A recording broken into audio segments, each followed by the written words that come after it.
अब भगवान शिव, ओगड़दानी, त्रिकालदर्शी, कैलाशी, अविनाशी, प्रहलाद बड़े हुए विद्या के लिए गए, पर जिसको गर्व का ज्ञान हो उसे दूसरे ज्ञान की जरूरत नहीं पड़ती। गर्व से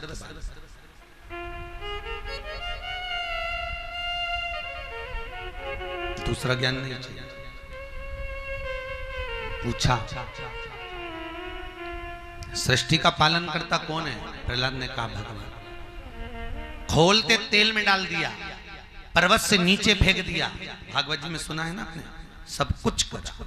अंत में प्रहलाद नहीं मरा, तब हिरण्यकशिपु ने अपनी बहन को बुलाया। क्या नाम था बहन का? कौन से महाराज ने बताया?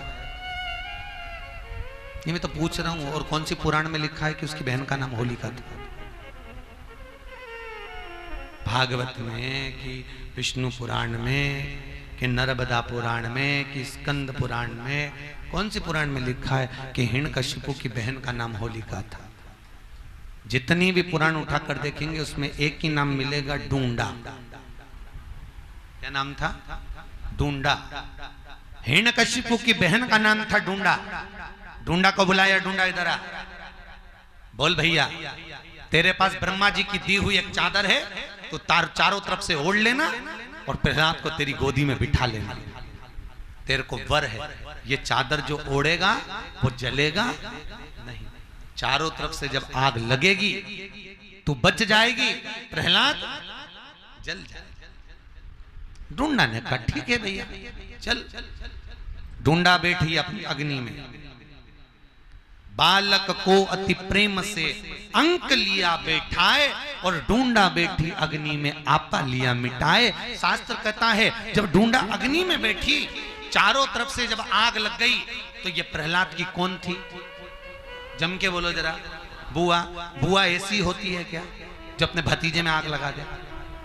अगर उस दिन डूंडा अपने भतीजे को जला देती तो दुनिया में कोई अपनी बुआ को कभी नहीं पूछता। पूछता क्या? नहीं। तो दुनिया के लोग बुआ को क्यों पूछते हैं? वो कथा शिव महापुराण में लिखी।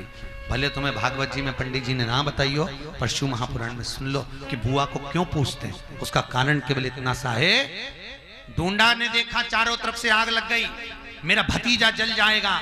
डूंडा ने अपनी चादर को उतार कर अपने भतीजे पे डाल दिया, खुद जल गई पर अपने भतीजे को नहीं जलने दिया। ऐसी थी बुआ जो देती है दुआ, बुआ कभी बद्दुआ नहीं देती। वो बुआ उसने मरते मरते अच्छा काम कर कर भगवान की होली, इसलिए हमारे यहां मनाई होली। परवार विवेक ने बिहार वालों, तुमने तो उसकी बहन का नाम ही धर दिया।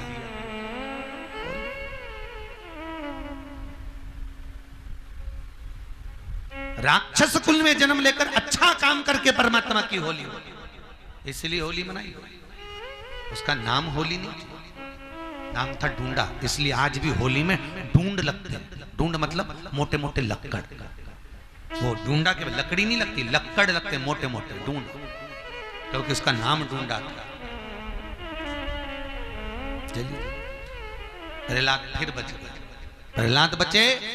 हिरण्यकशिपु ने पूछा कहां है तेरा भगवान? सर्वस्व क्या खंबे में तेरा भगवान है? खंबे में भी है। क्रोध आ गया, और क्रोध आया, उठाई गदा, प्रहार किया। जैसे ही खंबे पर प्रहार करा, खंबा टूट के नीचे गिरा। नरसिंह भगवान प्रकट हो गए। बोल नरसिंह भगवान की।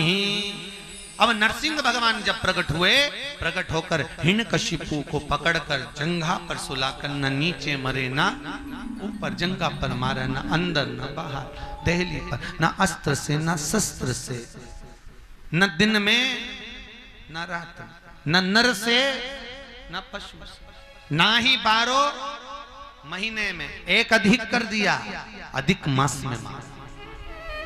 कौन से महीने मारा? अधिक। हर 2-3 साल में, 3 वर्ष में अधिक मास हो जाता है। आप लोग सुनते होंगे ना, कथा सत्संग चलता रहता है। अधिक मारा। नरसिंह भगवान को इतना क्रोध। अब यहां तक की कथा तो आपने भागवत जी में भी सुनी है। नरसिंह भगवान का चरित्र जो शिव महापुराण में लिया गया है उसको श्रवण करिए आप। इतना क्रोध नरसिंह भगवान का, जहां जाते वहीं उपद्रव मचा देते। ब्रह्मदेव क्या गए तो ब्रह्मा जी का पूरा ब्रह्मांड तोड़ दिया। इंद्र लोक में गए तो इंद्र की कुर्सियां छोड़ दी, सब तोड़े, देवता सब भागे। नरसिंह भगवान जहां जाते वहां तोड़ फोड़ करके आते। सब घबराने लगे, सब इकट्ठे होकर भगवान शिव की शरण में गए। भगवान शिव और भगवान शंकर के चरणों में जाकर विनय निवेदन कर कर विनती करी है भोलेनाथ, हे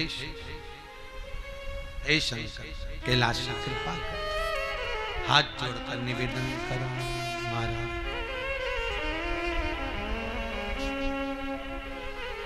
नमामि शमीशा निर्वाण रूपम